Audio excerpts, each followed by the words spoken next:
ఈయన రెచ్చగొట్టడం వలన లేదా వాళ్ళంతటా వాళ్ళు ఈయన తమ్ముళ్ళు ఎలాగైతే ఇంతకాలంగా తయారవుతూ వచ్చి ధోరణికి అలవాటు పడ్డారో దానివలన మొత్తం మీద ఈ దాడి ఒక పథకం ప్రకారము premeditated cold blooded attempt on life of honourable chief minister మా పార్టీ అధ్యక్షుడి మీద అనేది స్పష్టంగా కనిపిస్తోంది.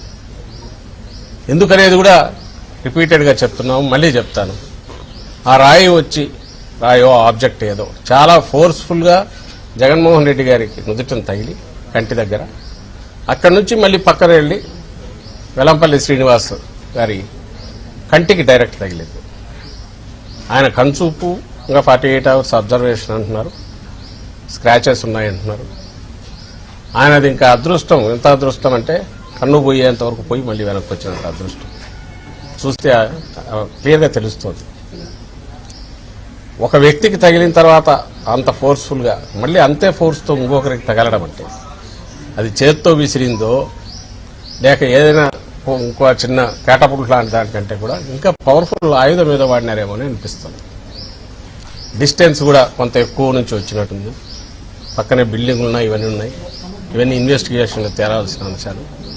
ఎవరో షార్ప్ షూటర్ అయి ఉండాలి, గురి తప్పకుండా కొట్టగలిగిన వాడు అయి ఉండాలి. ఈయన టక్కున తల తిప్పడం వల్ల ఇటు తగిలినట్టుంది. ఒకవేళ స్ట్రైట్ ఉంటే కన్ను తగిలినచ్చు, లేదా కన్ను తగిలినచ్చు కొంచెం తిప్పుంటే. సో ఇంతగా క్లియర్గా కనపడుతున్న ఇది ఎవరో ముందే అనుకొని ఒక ప్లేస్ వెతుక్కొని అక్కడ ఉండి అక్కడి నుంచి ఆ టైంకు కరెక్ట్ షూట్ చేశారు. కొద్దిలో అదృష్టం కొద్దీ అది మిస్ అయింది, లేకపోతే ప్రాణానికే ప్రమాదం ఉండేది. అక్కడి నుంచి ఇది ఎవరై ఉంటారు, ఓ పవర్ఫుల్ పొలిటికల్ సపోర్ట్ లేకుండా ఇలాంటివి చేయలేరు. ఇంకో పక్క ఈయన రెచ్చగొట్టి వాళ్ళని తయారు చేస్తున్నారు. ఇవన్నీ ఈరోజు ఎన్నికల కమిషన్కు నివేదించారు.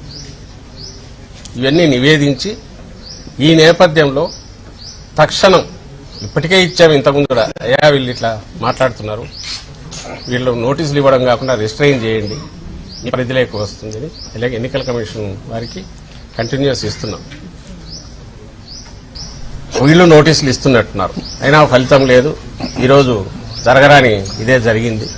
ఈ నేపథ్యంలో ఇప్పటికైనా దీన్ని సీరియస్గా తీసుకుని చంద్రబాబు నాయుడు గారిని, ఆ పార్టీ నాయకులను మొత్తం ఇలాంటి హేట్ స్పీచెస్ కానీ రెచ్చగొట్టే ఇన్స్టిగేట్ చేసే రెచ్చగొట్టే స్పీచెస్ కానీ కార్యకర్తలకు వాళ్ళకి ఇచ్చి ఇలాంటి దారుణాలకు కారణం కాకుండా తక్షణం నియంత్రించాల్సిందిగా కోరుతూ ఇప్పుడు రిప్రజెంటేషన్ ఇచ్చాం.